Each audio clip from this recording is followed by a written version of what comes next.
All right, welcome to a video. The first video on parallel lines.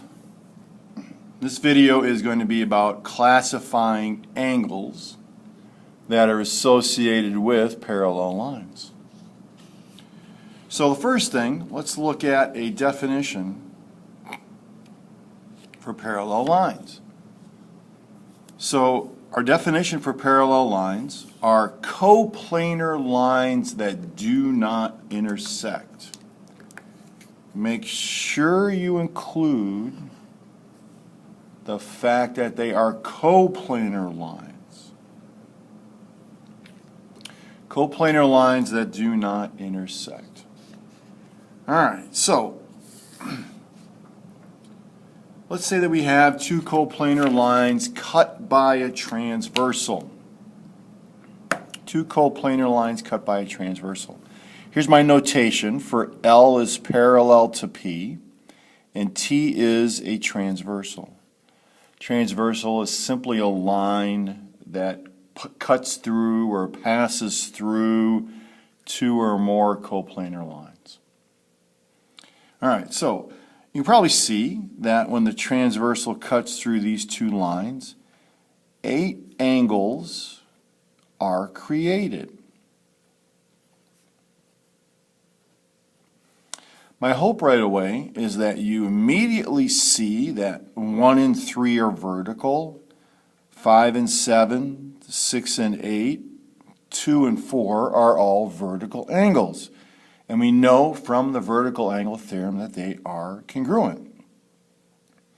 I also hope that you immediately see that 6 and 7 and 5 and 6 and 4 and 3, they're supplementary. Definition of supplementary angles, angle addition postulate, however, whichever of the reasons you'd like to use. Now also, I want you to see that if you have these two lines, it kind of divides it into a couple of different sections. So the first section is this section here in pink that's between the parallel lines, and we're going to call that the interior.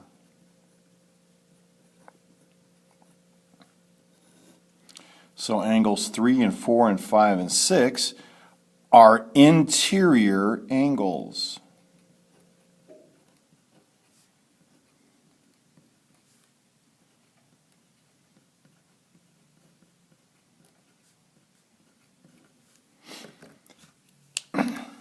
So that makes angles 7 and 8 and 1 and 2 exterior angles. So the yellow, these are all the points in the exterior, and this pink is all points in the interior. So we have exterior and we have interior.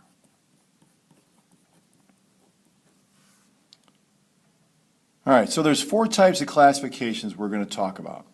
The first type, same side interior angles.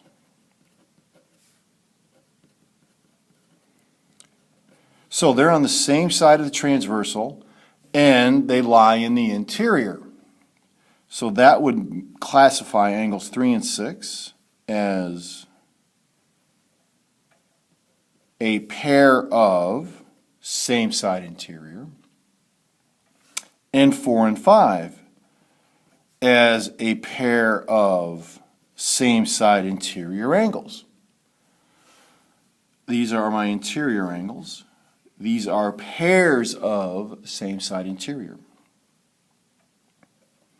We can also classify angles as alternate interior.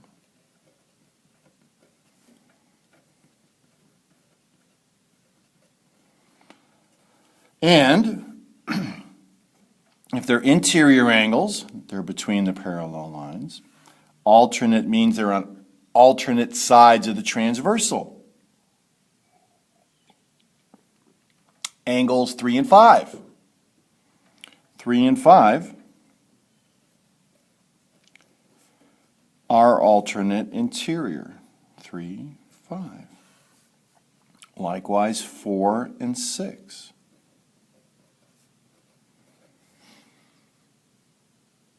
We can also have alternate exterior.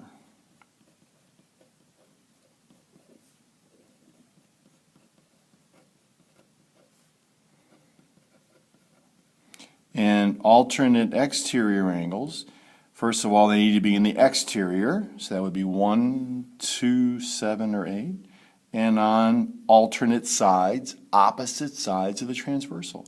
So 2 and 8, 1 and 7.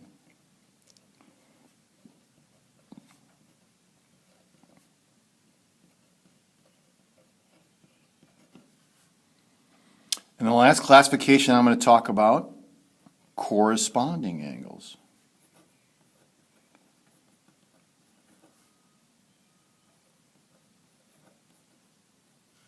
So corresponding, one of the angles has to be in the interior, for example, angle 3. And one of the angles has to be in the exterior, angle 7. They have to be on the same side of the transversal, angle 3, angle 7. And they have to be or represent or have their sides include both of the parallel lines. So angle 3 has line L and angle 7 has line P. So angle 3 and angle 7 are corresponding angles. 2 and 6 are corresponding angles. Same side of the transversal, one's in the interior, one's in the exterior, both lines are represented. If I go to the other side, angles 4 and 8, and 1 and 5. So, there are 4 pairs of corresponding angles, while there's only 2 pairs of same side interior, alternate interior, and alternate exterior. Hope this helps, and I will create another video on why these classifications are important to us.